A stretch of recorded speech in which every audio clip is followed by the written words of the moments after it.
Now, the sales season is underway in the UK, where millions of people are still indulging themselves with some festive holiday shopping. But little do they know that much of the money they thought they were spending on iconic British products actually goes straight into the pockets of foreign owners. RT's Polly Boyko has the story. Proud to be British, Brits and tourists alike often pay for their quintessentially British experiences, unaware that they're run by foreign companies. Harrods, the Dorchester Hotel, and even the Queen's grocer, Fortnum & Mason. Do you think that Fortnum & Mason is a British store? Absolutely, but is it not? Is it owned by the Japanese or something like that? It's been here for ages, so I assumed it was wholly owned by British people. It's not. Oh, never mind. Everything's multinational these days. Nothing's authentic anymore. It's too bad. Almost half the companies in the UK are now in foreign hands. The coalition government in Britain likes to talk about a march of the makers. Well, we can't have a march of the makers if we're selling off all that is good. Household names like Boots the Chemist, Cadbury's chocolate and Weetabix cereal have all been gobbled up by foreign corporations. Your traditional bacon butty, hardly imaginable without HP sauce. The name stands for Houses of Parliament. The label even has Westminster on it. But the White House might be more fitting. HP now belongs to Heinz. And as you're spreading your Hartley's jam or your Sun-Pat peanut butter over your morning toast, you might be surprised to learn that these British brands were just bought up by another American company. In fact, even Thames Water, which comes out of every single tap in and around London, now belongs to an Australian company.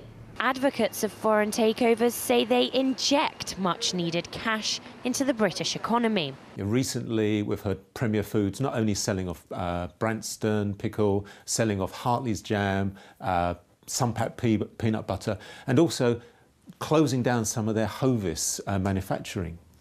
And it's interesting, what's the reaction? Analysts say great news for investors, although it is bleak news just before Christmas for the workforce. 2 years ago, Kraft, the US food giant, swallowed up Cadbury's chocolate.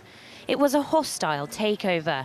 They slashed 400 jobs and moved production to Poland in the process. But there are those that say that the loss of sweets is the least of Britain's problems. The loss of control over ports, particularly in this country and around the world, where we had a huge network of good international ports, I think is a very serious matter. The loss of control over our airports, the loss of control particularly over our energy companies, which means decisions about our energy control and supply are not made in London, they're made in Paris and in Berlin. Or overseas tax havens, such as Zug in Switzerland. When companies take over, they often move their headquarters away from the UK or look for better advantages in terms of the tax system. A good example of that was Boots the Chemist, which was a company with a head office in Nottingham for 161 years and moved to Zug in Switzerland. Well, we had revenues of around £89 million in corporation tax, and they reduced that then to £9 million. So burden is then placed on the UK taxpayer, either through increases in income tax or VAT or other forms of taxation. It has to be found, and we're the ones paying for it. Other nations' governments scrutinise every overseas bid. France, for example, argues that it's in their national interest to prevent key technologies falling into foreign hands. So while it's often difficult for a British company to buy abroad, over £30 billion worth of domestic companies made their way into foreign hands last year.